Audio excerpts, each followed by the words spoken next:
Bienvenidos a un nuevo episodio del podcast El Cafecito Latinoamericano, tu pausa para un cafecito con las últimas noticias de la región. Desde hace varias semanas, Israel viene llevando a cabo operaciones militares en el Líbano con el objetivo, según dicen, de terminar con toda la estructura interna del grupo terrorista Hezbollah. Una de esas operaciones fue la explosión de Vipers y otra, la semana pasada, Israel declaró haber abatido en Beirut al máximo líder de la organización. Poco después de la incursión militar en el sur del Líbano, llegó la respuesta de Irán. ¿Por qué de Irán? Porque Hezbollah es la milicia y el socio o el brazo armado del régimen iraní. Durante la tarde del martes 1 de octubre, Irán lanzó cientos de misiles balísticos sobre todo el territorio israelí, en represalia por la muerte de los líderes tanto de Hamás como de Hezbollah. Aunque Israel e Irán suelen ser asociados con la región de Medio Oriente, su influencia se extiende mucho más allá, llegando incluso a América Latina.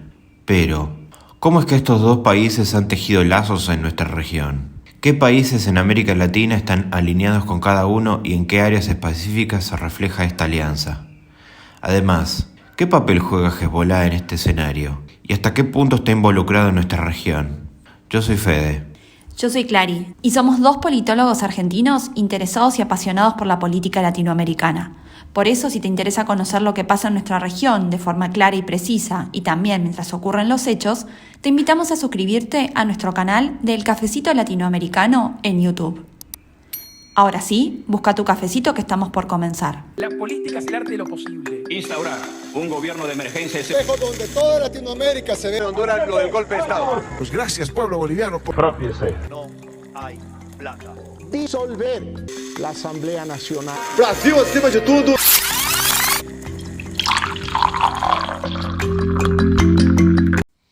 Para empezar, ¿cómo podemos resumir lo que está pasando en Medio Oriente entre Israel, Irán, Líbano y Hezbollah? Bueno, es un conflicto muy complejo de explicar en poco tiempo y deberíamos hacer un corte temporal. Y podríamos decir entonces que en las últimas semanas el conflicto entre Israel, el Líbano, Hezbollah y también Irán fue escalando hasta llegar a la situación que vimos a principios de esta semana, el martes 1 de octubre. Todo comenzó con un incremento de los ataques de Israel sobre posiciones de Hezbollah en el sur del Líbano.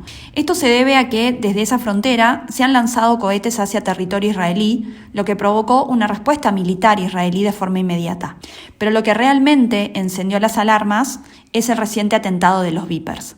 Este atentado o este ataque fue un golpe directo a altos mandos de Hezbollah, utilizando explosivos escondidos en antiguos, lo que se llaman buscapersonas o pagers, algo que se detonó de forma remota. Aunque nadie ha reclamado oficialmente el ataque, las sospechas apuntan a Israel, que ya ha hecho operaciones encubiertas parecidas en el pasado. Este atentado no solamente puso en alerta a Hezbollah, sino que desató una serie de amenazas y represalias, sumando más tensión a un conflicto que ya estaba en ebullición desde hace prácticamente un año. Ahora, Irán también entra en escena, reforzando su apoyo militar y discursivo a Hezbollah, lo que agrava aún más la situación. Mientras tanto, en Israel están viendo si los ataques de este martes fueron un hecho aislado o va a haber una escalada mayor. Lo que es preocupante es que este ciclo de violencia, que comenzó con ataques hace varios meses, ahora también incluye atentados encubiertos que pueden derivar en un conflicto regional muchísimo más amplio, si es que ninguno de los actores involucrados da un paso atrás. Y esto además nos hace pensar algo distinto, que es que tenemos un conflicto en dos dimensiones. Tenemos ataques de un Estado soberano a otro, como el ataque del régimen iraní al Estado de Israel, pero la situación se complejiza también porque entra en juego no solamente un conflicto entre estados, sino también una organización terrorista como es Hezbollah. Y entonces, Fede, acá nos deberíamos preguntar, ¿por qué Irán entra en escena? ¿Por qué Irán ataca como represalia los atentados contra líderes de Hezbollah? ¿Cuál es el vínculo entre Irán y Hezbollah? Bueno, Irán apoya a Hezbollah por una combinación de motivos entre ideológicos, estratégicos y geopolíticos. El vínculo entre ellos se remonta a los años 80, cuando Hezbollah nació con el apoyo de Irán durante la guerra civil libanesa. ¿Por qué Irán los apoya? Primero porque ambos comparten la misma rama del Islam chiita, lo que los une en términos religiosos e ideológicos. Pero más allá de la religión, Lo importante es el aspecto geopolítico. Irán ve en Hezbollah una forma de proyectar su poder en el Medio Oriente, especialmente en su lucha contra Israel. Para Irán, apoyar a Hezbollah es tener una base en la frontera de su mayor enemigo, o sea Israel, sin involucrarse directamente en la lucha. Hezbollah ha sido clave en los ataques a Israel y también en la guerra civil en Siria, donde ha protegido los intereses iraníes apoyando al régimen de Bashar al-Assad, otro aliado de Irán. En resumen, el apoyo de Irán a Hezbollah le permite ganar influencia en la región, defender sus intereses y mantener a raya a Israel y sus aliados, todo mientras fortalece su posición como potencia en el Medio Oriente. ¿Y dónde vemos la presencia de Irán en América Latina? Bueno, justamente vos recién hablabas de Irán, cómo fortalece su posición como una potencia en el Medio Oriente, pero la influencia y la presencia de Irán no solamente se limita a Medio Oriente, sino que también tiene una enorme presencia en nuestra región, en América Latina. Cuando nosotros pensamos en los aliados de Irán, probablemente el primer país que se nos venga a la cabeza es Venezuela, y es verdad, es cierto, pero hay un país que también es muy cercano a Irán, y ese país es Brasil. Y muchos pensarán, bueno, puede ser desde que Lula da Silva es presidente, pero no. Ya Brasil era muy cercano a Irán, incluso cuando todavía gobernaba Bolsonaro. Brasil e Irán tienen un intercambio bilateral miles de veces superior en dólares al que la República Islámica tiene con Venezuela. De esta manera, esto nos muestra, o podemos acá ya llegar a una primera conclusión, que es la forma en que el régimen iraní separa sus intereses políticos y económicos en América Latina, independientemente de la cuestión ideológica. Ahora, para eso tenemos que preguntarnos, ¿cómo fue creciendo la influencia de Irán en la región? Recordemos que en las primeras décadas de los años 2000 en América Latina gobernaba la llamada ola rosa de este giro a la izquierda o esta serie de gobiernos de izquierda que tuvieron un acercamiento al gobierno iraní. De hecho, su presidente viajaba a América Latina una vez por año en ese momento, especialmente con fines nucleares. Generalmente gracias a Venezuela, que fue la puerta de entrada de Irán en América Latina. Hoy, con el cese al aislamiento nuclear a Irán, después del pacto nuclear de 2015, Irán está más enfocado en cuestiones comerciales y geopolíticas con América Latina. Con respecto a la relación económica, Irán tiene varios socios comerciales importantes como Argentina o Brasil, más allá de quién gobierne en esos países. Como decíamos antes, para Brasil, Irán es uno de sus principales socios comerciales porque es uno de los principales destinos de exportaciones agrícola y de proteína animal en el mundo. Y de Argentina, por ejemplo, también exporta soja.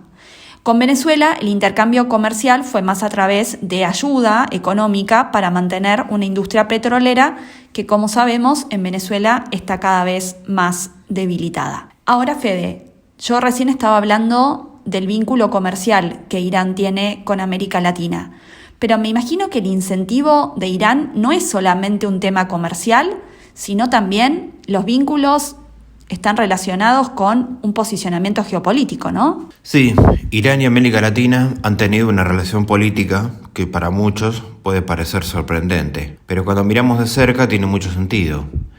¿Qué es lo que une a estos actores tan distantes geográficamente? El primer factor clave es su oposición común a Estados Unidos. Irán ha encontrado en países como Venezuela, Cuba, Bolivia y Nicaragua aliados que comparten una postura antiestadounidense. Para ellos, aliarse con Irán no solo es una cuestión ideológica, sino también una manera de resistir las presiones y sanciones impuestas por Washington. Tomemos a Venezuela como ejemplo. Desde la era de Hugo Chávez, Venezuela e Irán han firmado acuerdos de energía, agricultura y hasta en defensa. En medio de crisis como la falta de combustible en Venezuela, Irán ha enviado cargamentos de petróleo mostrando que esta alianza es práctica, no solo simbólica. En Cuba, la cooperación se ha centrado en áreas como salud y educación, compartiendo experiencias en el contexto de los bloqueos y sanciones internacionales. Ahora, ¿por qué América Latina? Para Irán, esta región representa una oportunidad de expandir su influencia y desafiar el poder de Estados Unidos en su propio, como dicen ellos, patio trasero. Además, en foros internacionales como la ONU, estos países han respaldado a Irán en temas claves como su programa nuclear, y esto le permite a Irán tener un apoyo estratégico en momentos de aislamiento. Y para los países latinoamericanos, la relación con Irán les da una vía de escape ante sanciones internacionales, ofreciéndoles recursos y alternativas económicas en tiempos de necesidad. Al final, lo que une a Irán y a estos países de América Latina no es solo una cuestión de política exterior, sino de resistencia mutua frente a un enemigo común, que es Estados Unidos. Y en este punto, ¿en dónde entra Hezbollah en América Latina? Bueno, Hezbollah ha dejado una huella silenciosa pero importante en América Latina y aunque muchos no lo perciban, su presencia en la región ha generado preocupación a nivel internacional. ¿Cómo se involucra este grupo en un lugar o a una región tan lejana a su base en el Líbano? Bueno, en primer lugar, Hezbollah ha sido vinculada, especialmente por la justicia argentina, con dos de los atentados más graves de la historia argentina, que fue el ataque a la Embajada de Israel en 1992 y el atentado a la AMIA en 1994. Pero además, en la actualidad, varios estudios mencionan la presencia de la organización en la Triple Frontera, esto es, entre Argentina, Brasil y Paraguay, porque acá es donde, según dicen estos estudios, Hezbollah es donde habría encontrado un espacio ideal para financiarse. De hecho, hace unos meses, el gobierno argentino de Javier Milei advirtió la presencia de miembros de Hezbollah no solamente en la Triple Frontera, sino también en Bolivia. ¿Y cómo lo hace? Bueno, según las distintas denuncias y los distintos estudios, lo hace utilizando la diáspora libanesa. Hezbollah permea los territorios latinoamericanos a través de distintos grupos migratorios y colonias de migrantes y se insertan ahí. En el caso boliviano, además, el alineamiento con Irán se profundizó en julio del año pasado, cuando el gobierno boliviano firmó un tratado de seguridad y defensa entre los dos países que significaba la asistencia militar iraní a la defensa boliviana e incluía la entrega de material bélico. Además, después de la respuesta israelí al ataque de Hamás en octubre del año pasado, incluso el gobierno boliviano rompió relaciones con Israel, demostrando el fuerte alineamiento del gobierno de Bolivia con el régimen de Teherán.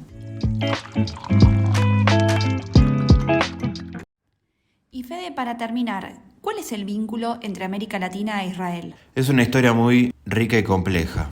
A primera vista puede parecer que no tienen mucho en común, pero si profundizamos un poco más, encontramos lazos fuertes, especialmente en temas diplomáticos, comerciales y militares. Por un lado, países como Brasil, Argentina, México y Chile han mantenido relaciones diplomáticas con Israel desde hace décadas. De hecho, estos lazos han crecido en áreas clave como la tecnología agrícola y la ciberseguridad. Israel ha sido un socio clave, especialmente en la exportación de tecnologías de riego, algo fundamental para países latinoamericanos que enfrentan desafíos hídricos. Pero no solo se trata de tecnología. Colombia, por ejemplo, ha fortalecido sus fuerzas de seguridad con tecnología militar israelí, desde drones hasta sistemas de vigilancia, lo que ha sido vital en su lucha contra el narcotráfico y los grupos armados. Este tipo de colaboración ha consolidado la relación de mutuo beneficio. Ahora bien, no todo es cooperación. El conflicto palestino-israelí también ha sido un tema de división en la región. Venezuela y Cuba, por ejemplo, han tomado una postura crítica hacia Israel, apoyando abiertamente a Palestina. Venezuela incluso rompió relaciones diplomáticas con Israel en 2009. Por otro lado, países como Chile y Argentina han intentado encontrar un equilibrio manteniendo relaciones con Israel, mientras también apoyan la causa palestina, dependiendo del momento y del gobierno. En el caso de Chile, esto es importante porque tiene una de las mayores comunidades palestinas fuera de Oriente Medio. Y por último, una cuestión que dividió la región es el reconocimiento de Jerusalén como capital de Israel. Países como Guatemala trasladaron su embajada a Jerusalén, siguiendo los pasos de Estados Unidos, pero otros, como Brasil o Argentina, mantuvieron las embajadas en Tel Aviv, alineándose con la postura de Naciones Unidas. Aunque el gobierno de Javier Milei anunció el traslado de la capital a Jerusalén. De esta manera lo que vemos es que la relación entre América Latina e Israel depende muchísimo más del gobierno de turno que esa relación que mantiene con Irán, que ha permanecido a lo largo del tiempo. Bueno, eso fue todo por hoy entonces. Esperamos que les haya gustado este capítulo. Si nos están escuchando en Spotify, les pedimos por favor que nos dejen sus 5 estrellitas y que compartan este podcast con todas las personas que ustedes crean que les puedan interesar. Y también, si nos están escuchando en YouTube, que hagan clic en la campanita para suscribirse y que te lleguen las notificaciones y le des me gusta al video. Hasta la próxima.